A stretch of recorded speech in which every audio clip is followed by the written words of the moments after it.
Today I'm in my scruffs because I'm going to be using some paint stripper and some wire wool to remove this primer coat so we can get back to more of the original blue paint here. I've also got my trusty rubber mallet, which is going to be for any sort of suspicious looking areas that could be fillered, such as this seam.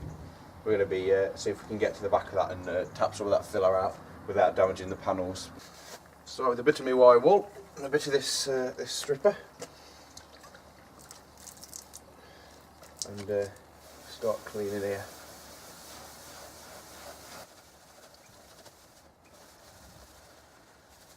That's coming up lovely already. That's pretty quick. Quite happy with that.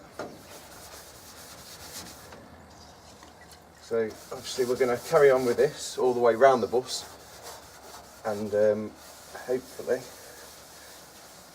we can show you in a minute what it's going to look like when it's all cleaned up.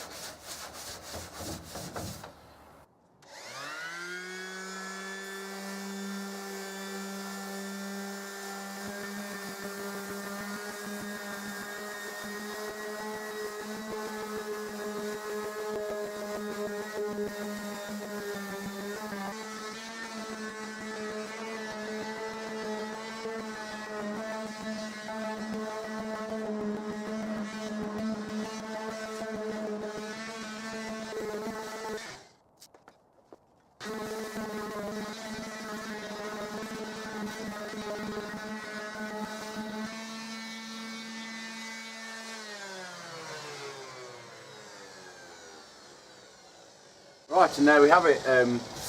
These are obviously damn good clean now, but we're back to mostly original material, apart from the one spot of turquoise, which is odd. It's obviously had a couple of different layers of blue over the years, but it's only very thin in total because these are the bits of bare metal. So it's obviously, if it's had a respray, it's only been a couple of blows over in the States, so it's not too bad, that. Pretty happy with that. So there we go. Excellent.